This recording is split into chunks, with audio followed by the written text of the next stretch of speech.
আসসালামু আলাইকুম ভিউয়ার্স। আজকে আপনাদের মাঝে আলোচনা করব সাগর কলা নিয়ে। অনেকে সাগর কলা চিনেন, অনেকে চিনেন না। নেপালিরে সাগর বিভ্রান্ত হন।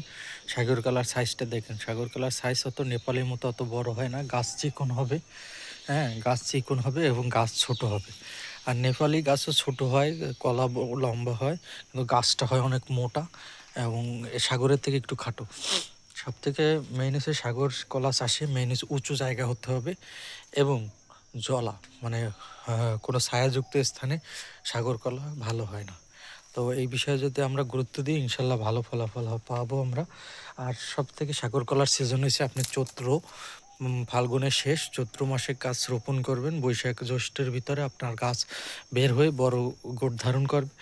হ্যাঁ, চৈত্র বৈশাখ জ্যৈষ্ঠ আষাঢ় শ্রাবণ ভাদ্র, ভাদ্র আশ্বিন এর ভিতরে আপনার গাছ সব সাইজে চলে আসবে।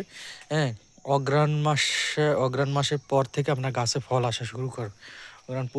পৌষের মাঘের ভিতরে যদি আপনি 100% গাছে ফলন আনতে পারেন, তাহলে আপনি সাগর কলা চাষে 100% লাভবান হতে পারবেন এবং প্রচুর দাম থাকে। তখন একটা কলা 10 টাকা, 15 টাকা, 20-22 টাকা হয়ে থাকে। তো সাগর কলা চাষে সবসময় আমরা লক্ষ্য রাখবো যে সিজনে আনতে হবে।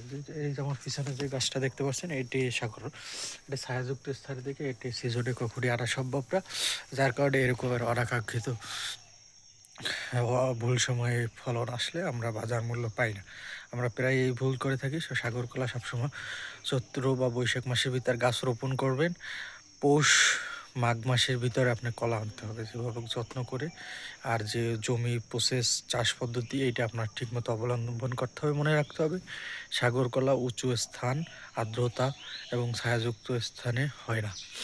উঁচু স্থানে সঠিক পরিচর্যা করলে সাগর কলায় প্রচুর লাভবান হওয়া যাবে। কিন্তু যদি আপনারা এরকম মিক্সচার পদ্ধতিতে, যেখানে একটা সাগর সবরি আনাজি, হ্যাঁ, দক্ষিণ সাগর, এরকম যদি মিক্সচার করেন তাহলে হবে না। কেন, সাগর কলা গাছে সাইজ একটু ছোট হয়, সবরি কলা গাছ বড় হয়, অন্যান্য গাছ বড় হয়। সাগর কলা গাছের হাইট সবসময় কম থাকে, একটা মানুষের উচ্চতার থেকেও কম হয়, জ্বলা যায়।